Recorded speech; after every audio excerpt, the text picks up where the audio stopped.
Yo, what's up guys? Just wanted to show you the Threatening Shout Charm Barb build. We'll be coming back to that overview at the end, just so we go over all the skills and the equipment, but right now I just want to show you guys what the build looks like. The build's going to be focused on Threatening Shout, Grim Harvest Rune, paired with the Skull of Resonance for the charm, as well as a 50% damage reduction from Ignore Pain that's applied to the whole party once it's paired up with the belt Pride of Cassius. We're going to need a Witch Doctor with Gruesome Feast passive in order for this to work, otherwise the Health Globes is for nothing. Now the Skull of Resonance can charm even elites. There are diminishing returns on how long they could be charmed, but you can even pull it off to the point where you could charm guys non-stop for a long time, especially on whites, so you have to be very careful with this, especially if you're pulling guys you're trying to aggro or you're moving. Be careful not to charm at the wrong area or else they won't follow you. They'll just be there for like a good 15 seconds just smacking each other around. Charm is not only used for crowd control, but we're also going to use it to skip arcane packs or elite packs that we don't want to fight, or maybe there's a bunch of ghosts that you don't want to fight either. You don't want them following you. Get the rest of your pack, the rest of your team rather, to skip ahead while you have them charmed in one area. We'll wind out of there and they shouldn't be following you anymore. Now we can get up to 140% damage reduction just from ourselves. Now that's only if you choose to go with Wrath of the Berserker as your 6th skill. This is optional. I can run 76 without it. I like to try different skills like Sprint for the whole party, or maybe Ancient Spear for pulls. So looking at this build overview chart that I made for you guys, you're going to notice a lot of different colors. Teal is represented by optional. Now you pick whatever you feel is best slot for this. We'll talk a little bit about that in a bit. Yellow represents anything to do with the Witch Doctor. Blue is linked to Whirlwind. Pink represents either cubed or equipped items, and red is just highlights of the items or skills. So for this build to be effective, you want to be seeing around 60%, if not more, CDR. Again, the more attack speed you have, the more you're going to be proccing your Obsidian Ring.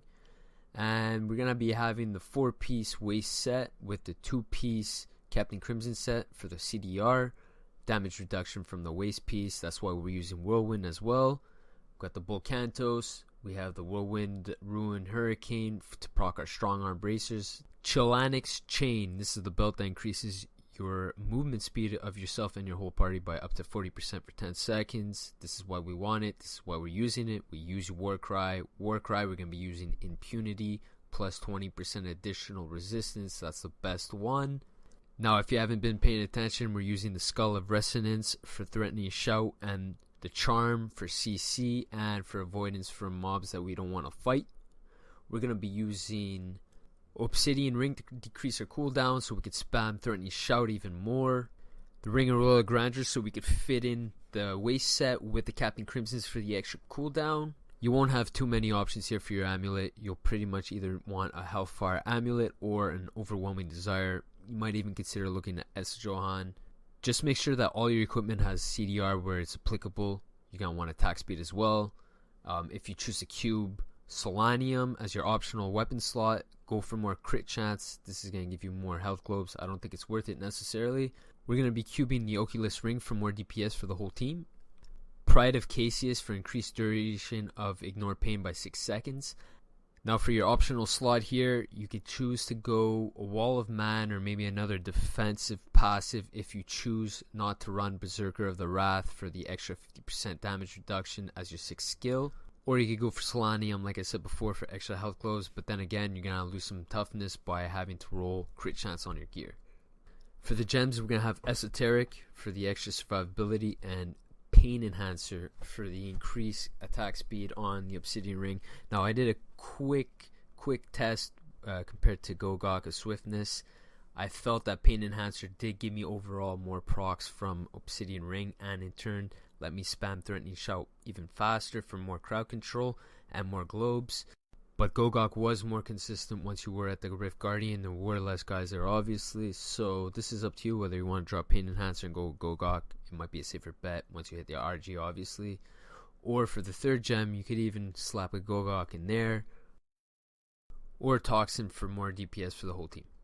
The passives, Superstition, we want this one. This is going to give us more resistance. Inspiring Presence, this is going to boost up everyone's life regeneration by their max by 2% once you do Warcry. Weapons Master to keep your fury up the entire time, especially while you're running. During fights, you may not even need Weapons Master passive, but I only have it just to be safe while I'm running, just to always make sure I have that energy up. I like to use Sprint too, so that's why I want my energy. For your optional passive, you're either going to want to go Boon of Cantos if you're running Wrath of Berserker, Nerves of Steel, Unforgiving if you're having trouble with your energy while you're running around, or maybe even Tough as Nails. As for the skills, Whirlwind Hurricane, Knockback, Threatening Shout, Grim Harvest Ruin. This is the one that's going to give you the health globes. This is how we're getting health globes. It's also going to reduce enemy damage by 20%. War Cry, if there's no other Barb, make sure you're running Impunity Ruin. That's an extra 20% resistance on top of that. We're going to want Ignore Pain, a Mob Rule Ruin. This is going to give you and your allies 50% increased damage reduction. This is going to be really helpful. Also Rend, this is important. This is going to be nice damage. This is more damage than 10% from additive. This is going to be multiplicative damage. That's huge damage that you're going to be adding to the whole group. And for the 6th skill option, be creative with this. You saw me running around with Sprint. I also showed you guys I was using Wrath of Berserker.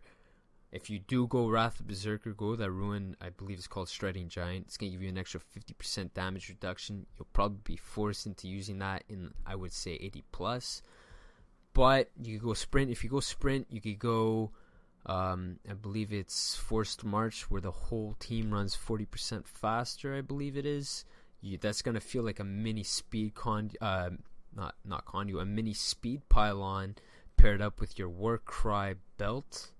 So those two are really going to help you move through skip guys. You can also look at the harpoon for pulls. There's going to be a written guide to this build in the description below. Let me know in the comments if you like the way I showed you my build. I tried something different. I wasn't sure if you guys prefer if sit in town I describe stuff then I show you quickly in the G-Rift. I kind of felt like this overview thing that I created is a little bit busy, but at the same time I tried to pack it in all in one shot. I don't like watching a 30-minute video of something that could be explained in 5 minutes. I'm going to assume you guys feel the same way. If you guys got any questions or you came up with a better variation of this build yourself, let me know in the comments. Be sure to like if this helped and subscribe. Thanks guys.